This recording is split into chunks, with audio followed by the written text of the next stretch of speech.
Hi, my name is Roger Kazmierczak. I live in Stephen, Minnesota. I'm 74 years old, and I signed up for the National Guard pretty much right out of high school. So I spent 3 years in the National Guard in Thief River as an infantryman, and then I transferred over to Grafton, North Dakota, and I was 3 years there in engineers doing float bridges. Roger, when you you enlisted in the National Guard, where'd you go to basic training?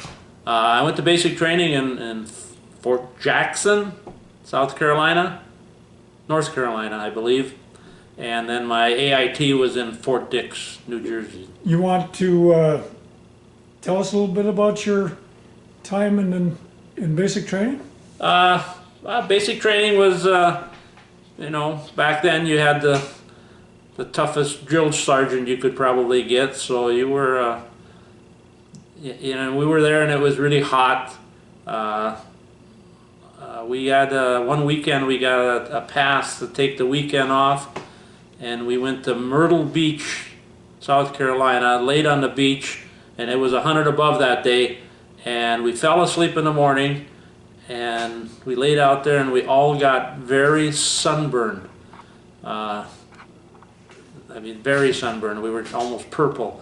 There was 4 of us, and so we spent the rest of the weekend in a motel room with Noxema cream all over our body, because knowing that if we went back and weren't able to train, we probably would get written up for that. So, but we ended up going back, and it was pretty painful to put on the backpacks and stuff and do the marching. So it was, we learned our lesson there. So, but otherwise, you know, basic training was, you know, we did a lot of shooting with rifles and M50s and rocket launchers, things like that. So it was pretty basic. We didn't do a lot of other stuff. How was basic for you? Was it fairly easy, or? Yeah, I mean, you know, I guess I was still in pretty good shape after high school and stuff, because I was out for sports and stuff. So, but there was some guys there that was pretty tough on them, the little heavier weight guys and things like that. So, but yeah, it was pretty easy for me. Or not easy, but I made it through it. We all made it through it, I guess, most of us. Okay, and you finished basic training. I suppose you had a ceremony or whatever. Did you come home after basic? Yes, came home for a couple of weeks, or a week maybe, I think. Yeah, nobody came down to my ceremony. I mean, there was no family members or anything, so that would have been kind of nice, but it was too far back in those days for my parents to come or anything. So then from there, from Stephen, then you went to AIT? AIT in Fort Dix, New Jersey. Mm-hmm. So, and that was, you know, that was more specialized stuff, so that was a little easier, not as much marching and, you know. What was your MOS? What did you do? What did you train for? Infantry. Infantry? Just infantry, yeah. Okay. Yep. And that was 2 months long, probably? 3. 3 months? Yeah. Okay. And what'd you do?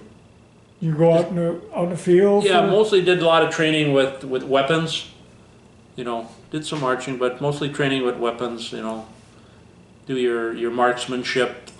You know, get your marksmanship medal and things like that. So most of it was that, and the heavier guns. You know, like I say, the 50 calibers and get to shoot some rocket launchers and things like that. So it was pretty interesting. So did you bivouac at all? Go out in the field for extended periods of time? Oh yeah, we'd go out like for overnight, couple nights and things like that. And what'd you sleep in? just tents. Pup tents? Or? Pup tents, yeah. Pup tents. We never had the big tents. I mean, so it was basically. What is a pup tent?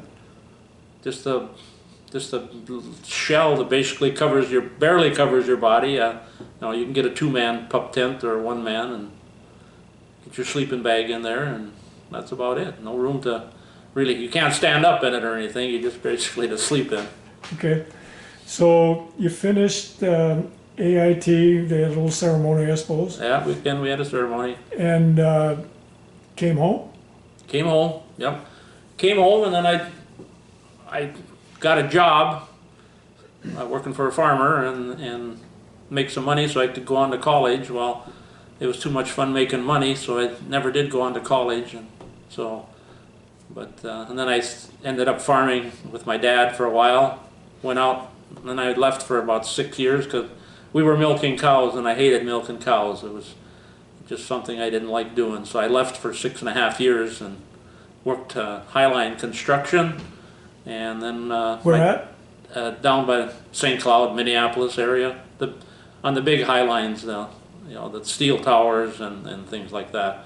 So I was a equipment operator, and then my dad called me and said if he quit milking cows, would I come home and help him farm? And I said absolutely. And he said, well, what about beef cattle? And I said, yeah, that's no problem with that, but not milk cows. So he sold all the milk cows and went into beef cattle, and I came home and got married because there wasn't anything else to do around Stephen at that time. So I figured to get married and start a family, and I was 26 years old, so it was time.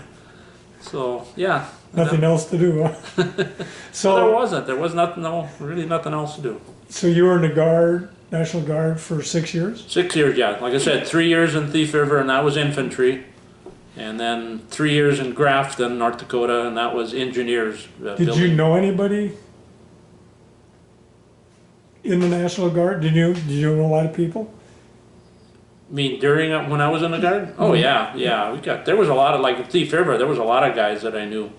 A lot of local guys and stuff over there. And then Grafton was a little different. I mean, I didn't really know anybody over there, but got to know everybody. And I guess, the only reason I went over to Grafton is infantry is a lot of walking and stuff. And when we went to Grafton to the engineers, I mean, we rode every place we went. I mean, you didn't walk any place because you were hauling, the equipment and the bridge building stuff. And so take me through a weekend of National Guard, like it was a whole weekend, Saturday, Sunday? yeah, basically Saturday, Sunday. You go over there and you do some classes and you do some training. Basically, a lot of training. Like in Thief River, we'd do marching and go out and do some shooting and things like that. And then in Grafton, we wouldn't do a lot with weapons or anything. We would just put together a bridge, just not on water, but just basically on land, just to know how to do it. And then, of course, always you had the 2 weeks in the summer where you would go to, like, when I was in Thief River, we'd go to Camp Ripley down by Little Falls for 2 weeks in the summer, and then when I was in Grafton, we'd go to Camp Grafton over in Devil's Lake, and there we would actually build bridges right on the water and stuff. So that was pretty interesting, and you'd drive equipment across them and everything. And we're just basically float bridges is what they were. So okay. That was pretty interesting. Good. And what was your rank when you got out of National Guard? I was a Specialist 4. E4. Okay, and remember what your paycheck was? No, I don't. It wasn't much. I know it wasn't much. For the weekend? Yeah, for the weekend, yeah. But back then back then it was. I mean, So you never went to like Fort Lewis or anything like that? You were usually local Yeah, camps. just local, yeah. We never went any other place. So did you know anybody that went overseas while you were, did anybody get called up at any time? No, back then we didn't get, we were, back then there was the draft, so, all the draftees were the ones that went overseas, and then we were basically left behind to take over if there was any disasters or anything like some of the Guard does now. Were you ever called up to go to a disaster of any kind? No, we weren't, no. Okay. So you spent 6 years National Guard, came home and farmed? Came home and farmed the time I was in the Guard, basically. Not actually the whole time, about 3 years, and after about 3 years, that's when I left to go work construction. because I was working construction when I was in the Guard over in Grafton, so until my dad decided to sell the milk cows, and then I came back. So you had weekends off to go to do your 2 days and then go back to work at a construction? Yep, yeah, they would give us a weekend off, and then I would drive home Friday night, go to camp on Saturday and Sunday, and then drive back Sunday night. So a lot of times I wouldn't get back down to work till midnight, 1 o'clock in the morning. Yeah. So. Yep. And so everything, as far as National Guard went, you had a good time, or? Well, I don't know. I wouldn't say it was a good time, but it was I guess the reason I went in the Guard was, I'm an only son, so I figured, well, I didn't want to go overseas to fight because I was an only son. Vietnam was hot at the time. Yeah, Vietnam was ongoing at the time, and so I wanted to, being I was the only son, so I didn't want to enlist or get drafted, so that's why I signed up for the Guard. And I wanted to do something for the country and, serve my time, and I guess, I don't know, back then maybe the Guard wasn't really they weren't activated recognized like as they are being, now. you kind of like maybe you were trying to get out of being in the service, joining up for the Guard, but I felt I still put in my time, 6 years, and so. Somebody had to do it. Somebody, yeah, you're right, somebody had to do it, but.